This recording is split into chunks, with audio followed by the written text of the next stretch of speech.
Collector કચેરી ખાતે school van સંચાલકોની હડતાલનો અંત લાવવા આવેદનપત્ર પાઠવવામાં આવ્યું।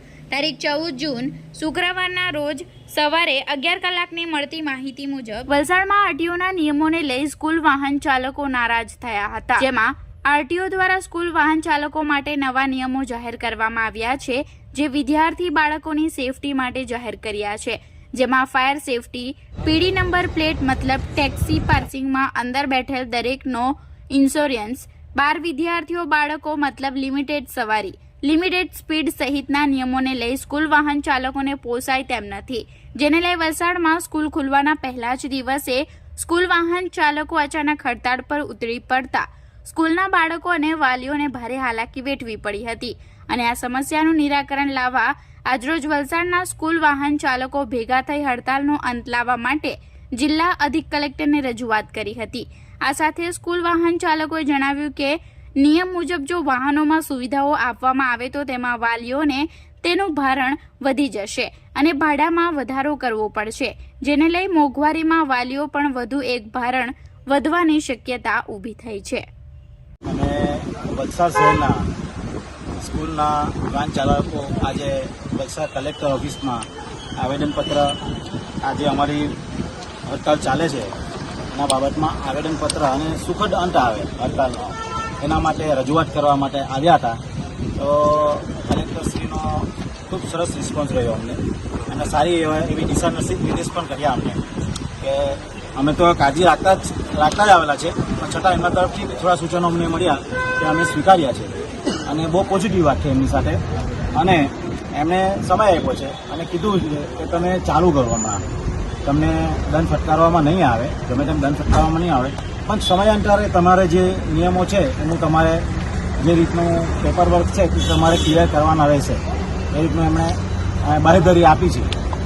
અને તમે આમ કહો છો સ્કૂલ વેન સ્કૂલ ચાલકો, અમે ખરેખર જોવા જઈએ ને તો સ્કૂલ વેન ચાલકો નથી, અમે બાળકોના બીજા પેરેન્ટ્સ છીએ। આ વાત ધ્યાન રાખજો, દરેક પેરેન્ટ્સને પણ હું કહું છું, અમે સ્કૂલ વેન ચાલકો નથી, તમારા બાળકોના બીજા પેરેન્ટ્સ છીએ અને અમે બાળકોની કાળજી રાખીએ છીએ અને રાખીએ છીએ। મેઇન પેરેન્ટ્સ તો પછી આવે, પહેલે અમે કાળજી રાખીએ છીએ, સ્કૂલ પર બાળકોને કંઈ પણ થયું ને અમે પહેલે દોડીએ છીએ, એટલે વાલીઓની પણ અમને સપોર્ટની જરૂર છે।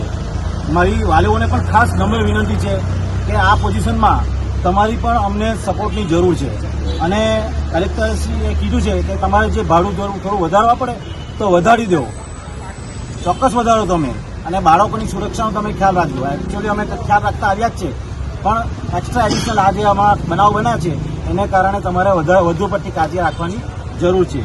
અને આ જે ટેક્સી પાસિંગમાં જે ખર્ચો છે એ બાબતમાં પણ સમયાંતરે થોડું અમે દિશા નિર્દેશ આરટીઓને કરીશું। અમને 30,000 રૂપિયા, 30,000 થી 35,000 રૂપિયા જેવો ખર્ચો થાય છે। આ જે 2016ની જે મોડલની ગાડી હોય એના પર છે, પણ એટલો બધો ખર્ચો થાય છે અમને, તો નવી ગાડીનું તો હજુ વધી શકે છે, તો એ અમને ઇકોનોમિકલી પરવડે તેવું નથી, બરાબર। અને અમદાવાદમાં જે આ લોકોએ જે બહાર પાડ્યું છે 1 કિલોમીટરના 1200 રૂપિયા અને પર કિલોમીટરે 200 રૂપિયા વધારે, તો અહીંયા તો 25 કિલોમીટરથી બાળક આવે છે, તો વાલી ખાવા જશે કે ભાડું ભરવા જશે, બરાબર।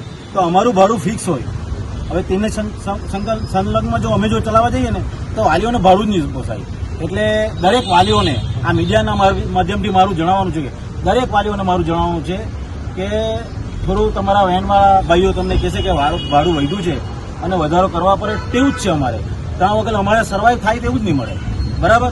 તો તમારી તકલીફ કેમ અમે જાણીએ છીએ, તો તમારે બધાએ અમને સહકાર આપવો પડશે। અંદાજે કેટલું ભાડું વધી શકે છે? અંદાજે ભાડું અત્યારે 15,000 રૂપિયા છે લગભગ, એના હિસાબે કેટલું વધી શકે?